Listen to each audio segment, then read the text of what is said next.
migratoria más grande en la historia del país. Evidence of identity theft and fake social security numbers. May 12th, 2008. I was in 6th grade.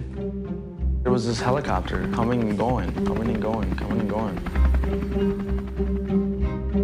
Illegal immigration puts pressure on public schools and hospitals state and local budgets. Brings crime to our communities. It is against the law to hire someone who is in this country illegally. My heart is really breaking.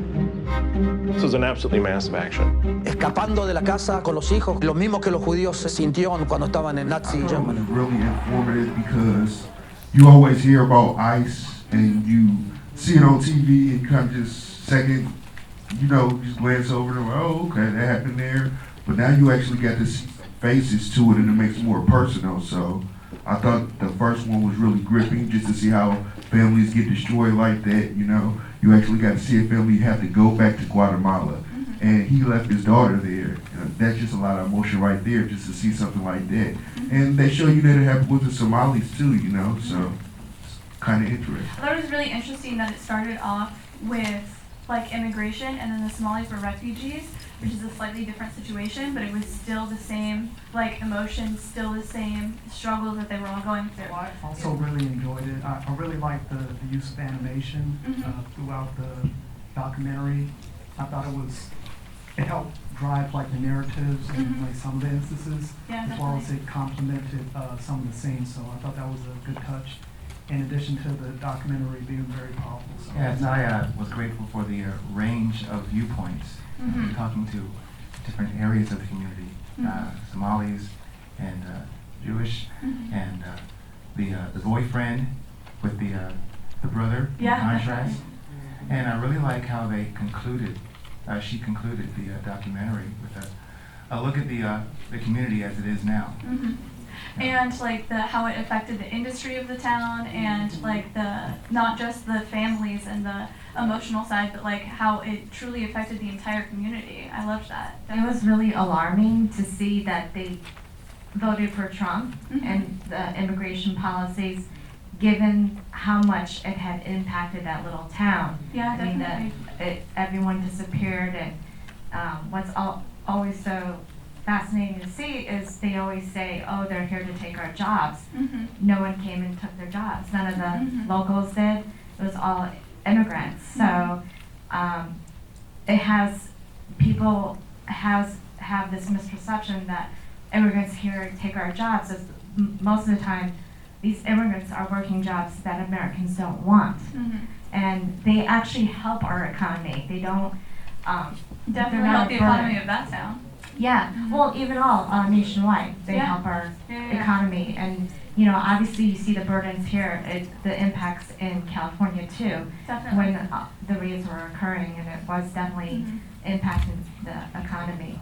But it's sad what's going on, and you always hear the negatives about the migrants and illegals, and people don't want to put themselves in their shoes. They're here, they want a better life. They're not here looking to commit crimes. They're trying to survive. And the choice to send his daughter back to the States because her mom had brought, as a baby, brought her back to Guatemala after the initial incident. And the choice of she, out of everyone in the family, had the opportunity to go to school and be here, and that's what they wanted for all of their kids. And making that choice as a parent, I can't imagine it. I mean, I don't have kids. I can't even imagine that. I mean, to give up your child and have that kind of sacrifice.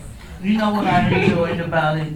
It's a lot of racism that goes on, and I can't stand it. But you know what I loved about this? Because it shows you how, I don't care what race you are, it shows you the struggle that people go through, and they will sacrifice their daughter, the senator, to help get her education, and it showed how reason why people leave where they're at. Look how they living. They want a better life for themselves. You know what I'm saying? And you do what you got to do to survive, and you do what you got to do for your children, no matter what race you are.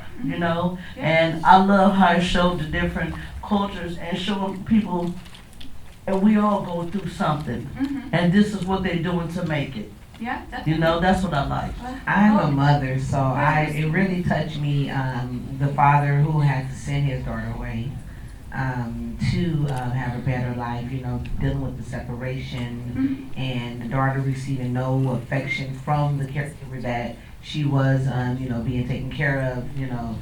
It was, you know, okay, you want a better life, but you still want, you know, and you need affection. I just felt really emotional from that. And the part where he spoke on cultural whiplash and, you know, how we don't understand one another's culture and the way they live and things that they do. We all do things differently. Nobody does things the same. Especially like as the principal of the school, like he had to learn real quick. It was suddenly something he had to deal with. I thought it was really interesting to see how they reflected accountability. One with the brother, that he was saying how it doesn't affect him.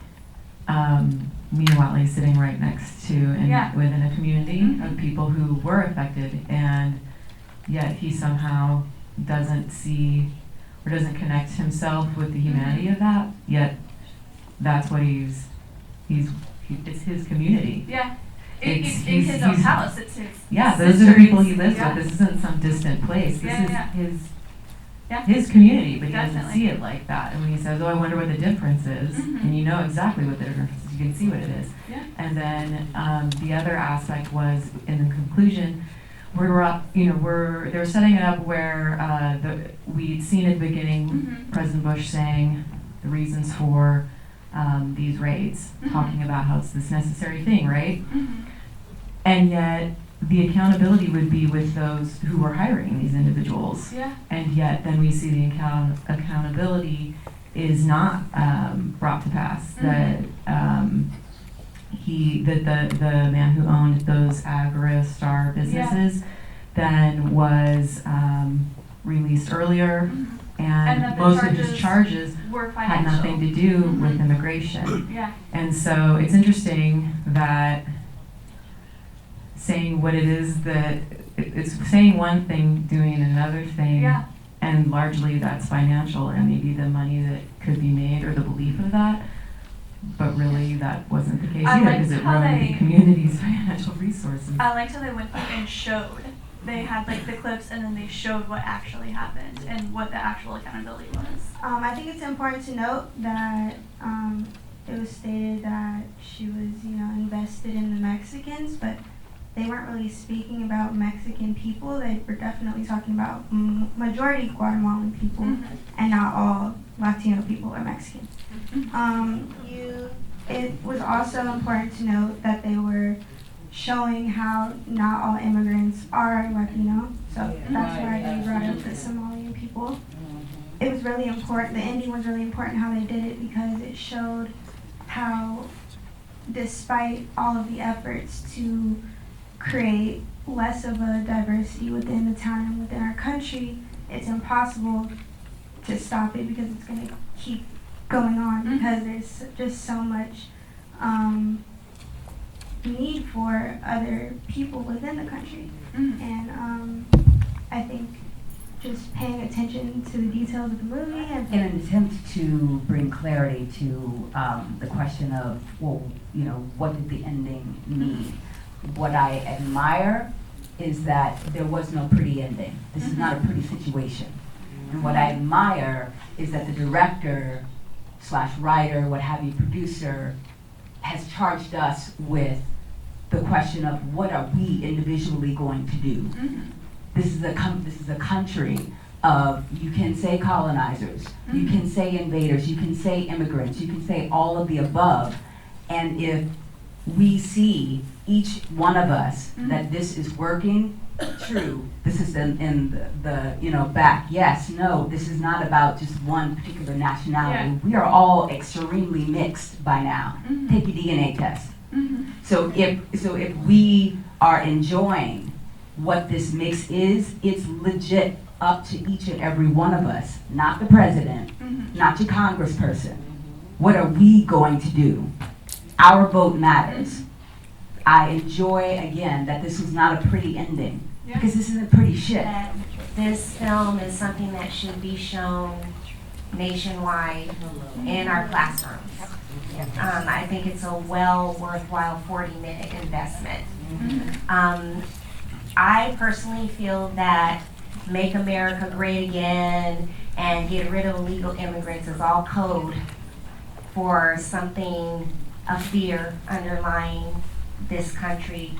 The workers in this country have always been brought from elsewhere, okay?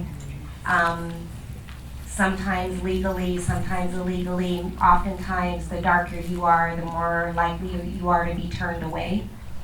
We've seen it happen with Haiti. We've seen it happen with Bahamians. But I agree with the lady who just spoke that that was my response to the question about what was the conclusion. There is no conclusion. This is an ongoing crisis. It's an ongoing problem, and it's an ongoing solution, okay? And I think that we ought to be focusing more on diversity being a solution and not a problem. Because we are not living in a bubble as much as we may like to live in a bubble. Bubbles burst, right? Okay, so we should be welcoming with open arms the diversity. I think the conclusion to the documentary was really powerful, and the fact that the director chose to end on the diversification of the younger generation, and especially in the school system, how they bonded together as a community and to see how they shared it with one another was really beautiful. I really but they still honored their roots. They still honored like the different backgrounds that they came from. I love that. And you had another one, right?